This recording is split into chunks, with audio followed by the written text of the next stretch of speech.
Right, cameras on, we're off. Hello and welcome to what we're going to be calling Blue Box Confidential. Right, we thought, well, JR actually thought it'd be fun. I think he's regretting that idea now. That seeing as we're always on the spot, we can have a special episode where he's on the spot for a good, or at least 20 minutes. So this we've longer all the time. Randomly picked out stories, completely random, not in any nasty way, that we felt JR could talk for When a you minute say not in any nasty way, exactly, no. you've not picked the 15 stories or whatever that you think I'd least be likely to talk about. Totally at random. Okay, so we're going to get started now. You ready, JR? No. Exactly. Every Okay. confidence in you. Right. For the next 60 seconds, Yes. you will have to talk about The Visitation. Oh, God. Do you know what? When The Visitation was first on, I actually liked it considerably more than I do now, because at the time, we'd just been through about 18 months of Doctor Who being weird and random and different, and too much science and not enough fiction. So when The Visitation came on, it just seemed like an old-fashioned Doctor Who story. And of course the reason why it felt like an old-fashioned Doctor Who story is because basically Eric Sayward, who wrote it, only knew one Doctor Who story. Yep. He only knew the Time Warrior, so he basically just rewrote the Time Warrior. And if you look at The Visitation and the Time Warrior side by side, they're almost identical. There's a random android that gets to go off in the countryside and do all sorts of weird stuff. They both open with an almost identical scene where a star falls out of the sky and there's like a, posh family sitting in the dining room having their dinner after dark. Star comes down, aliens come, family gets wiped out. It's... Does that mean it's a minute? That's your minute. Oh, but I'm not finished. Go on then, what's next? Simon, you're covering the next one. Right, ready? You ready to go? Yeah, go on. Okay. You talk for a minute on Mission to the Unknown.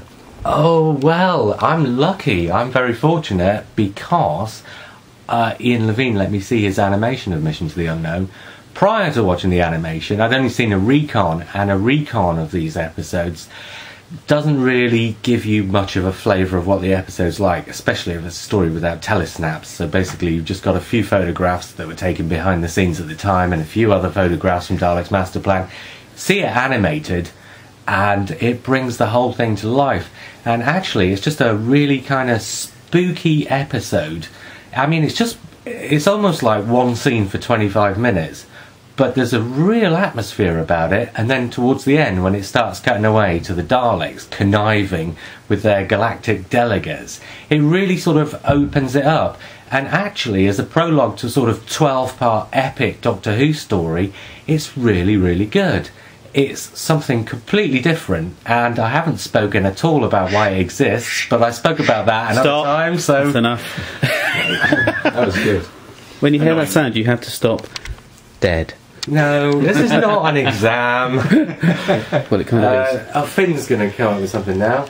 For a minute you'll be talking about the waters of Mars. Oh, now Waters of Mars is a bit of an interesting one because for about the first 40 minutes, I think it's possibly the best story of the entire Russell T Davies era. But for the last 20 minutes, I think it's possibly the worst story of the Russell T Davies era. And I think the difference is Phil Ford wrote the first 40 minutes and Russell T Davies wrote the last 20. The one thing I don't like about the opening, I think the scene where David Tennant comes into the base and gets to meet everybody is one of the best written scenes of the entire 5 years. But as soon as they mention fixed points, my head just blows up. No, fixed points are wrong. There's no such thing as a fixed point, and that story proves it, because nothing that happens at the end of that story manages to sort of tell you that the fixed point is something that has to be stuck to. No such thing as a fixed point. So if there's no such thing as a fixed point and you're only going to prove it, you're filming my knee. No such thing as a fixed point, and you're only going to prove it by telling the story. Why even bring it up in the first place? Well, succinctly done, sir. Right, you will be talking for 1 minute on... Can I just, before we start, I'm just going to get a sip of water, because... Unbelievable. You okay now? And for the next 60 seconds, I'm going to be talking about... Right, microphone on. For the next 60 seconds, JR, you will be talking about Earthshock. Oh, we're just doing Eric Saywood here. Have you picked these deliberately? Earthshock, again, when it was first on, no, I can't say I liked it as much as Visitation when I first saw it, because that first episode that was all in the caves I just found really stagey. And the whole thing with the androids, even before the Cybermen came in, and, you know, you get to the complete plot illogicality of why would a race of robots need to send robots to do a robot's work. But even before the Cybermen turned up, I'm thinking, there's something out there that's controlling these androids. Why does it need to be doing that? Because it didn't seem to follow right from the very start. And then there's so much stuff in that first episode that we'd already seen in the Visitation, where instead of it being Tegan saying, "Oh, I want to get back to the airport," you've instead got Adric saying, "Oh, I want to get back to my maths class." So the whole thing already seemed like a repeat of the story we'd only had 2 episodes, 2 months before. The duck has spoken. Yeah, okay. Right, you ready? Yeah, go on. Right, for the next 60 seconds, you're going to be talking about Galaxy 4. Oh, you've picked that one deliberately. No. Galaxy 4. Well, obviously, we only have 6 minutes from which I can... Oh, shame. So, you've got, for instance, this race of monsters, the Rills, that nobody really knew what looked like, that are kind of based on pigs.